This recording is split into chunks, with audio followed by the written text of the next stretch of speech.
Mila anak kepada Mak Lanah kita yang buat ketupat lemak manis. Hari ini saya nak tunjuk cara nak merebus ketupat lemak manis, di mana ketupat ini dibuat daripada pulut susu dari Thailand, grade AAA, dan original santan. Kita tak pakai santan kotak. Okey, sini saya akan khususkan untuk merebus ya, sebab kukus dia kurang sikit. Saya akan cuba ajar cara nak rebus ketupat lemak manis Mak Lanah kita ini. Cara ni guna perut yang sesuai untuk ini adalah untuk 1 kilo. 1 kilo ketupat lemak manis. Okay, kita masukkan ke dalam periuk.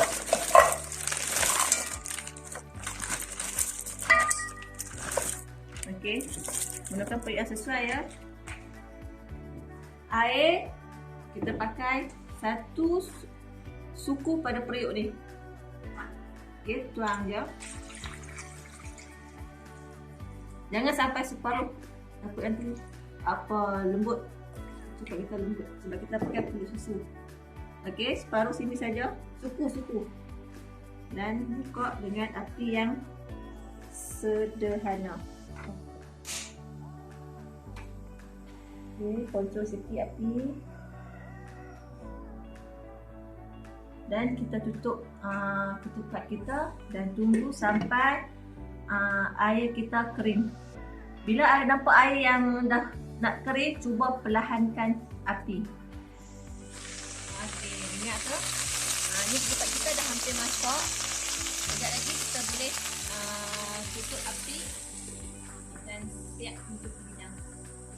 Untuk kakak-kakak, adik-adik yang berminat untuk membeli ketupat frozen lemak manis Mak Lan kita ini, boleh layari www.ketupat.shop ataupun WhatsApp ke 011-1058-9363. Okey, ketupat kita ada 3 jenis, di mana pulut putih, kita ada pulut hitam dengan ketupat kacang. Anggaran dalam satu pack ni, ada 1 kilo ni ada 20 biji hingga 25 biji. Dan saiznya yang comel-comel, anda boleh tengok sini, comel-comel, tak besar sangat. Di mana sangat sedap. Di mana ini buatan orang lama kita, orang lama yang buat. Bukan orang baru, orang lama kita buat, resepi orang lama kita. Masak dia sama juga untuk ketupat kacang dengan pulut hitam. Ayak suku juga daripada periuk yang kita guna, mana-mana periuk yang sesuai yang kita guna, kita perlu suku juga, jangan berlebih. Dan tengok sementara kita menunggu, okey ni lambat lagi. Dalam anggaran masa yang kita untuk rebus ketupat, sama ada ketupat putih, ketupat pulut hitam, pulut kacang, ambil masa dalam 30 minit. Suku air pada periuk, itu formula dia. So jangan kita dah haka lah. Kalau Emin kata, jangan dah haka resepi yang kita bagi untuk ketupat lemak manis Mak Lanah kita. Okey. Dan yang juga masih nak tak tahu lagi nak beli kat mana, boleh beli di www.ketupat.shop ataupun 011-1058-9363 untuk lebih detail. Kita boleh pick up ke rumah ataupun kita beli COD. Kalau jauh sikit kita boleh delivery, kita pakai JNT.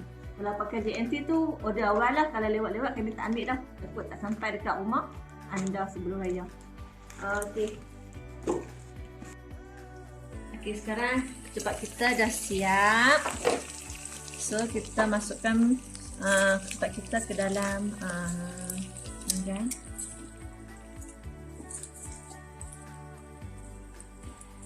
Okey, untuk yang berminat undangan ketupat lemak manis kita, boleh layari www.ketupat.shop ataupun boleh WhatsApp saya 011-1058-9363. Tengok ya kat periuk ni, dia punya minyak daripada santan kita.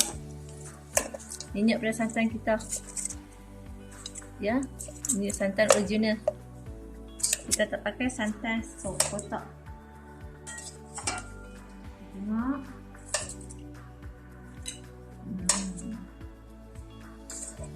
Kita tengok sih dia ya. Comel-comel dia. Tak besar, tak kecil. Kita campur-campur. Tengok. Dia punya berminyak. Boleh tengok, boleh lihat ya. Ini bukan kita edit.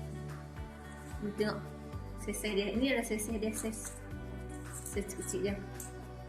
Okey, mari kita cek sama ada lembut ke tak dalam dia. Panas. Ya, okey, tengok tekstur dia. Sangat lembut. Okey.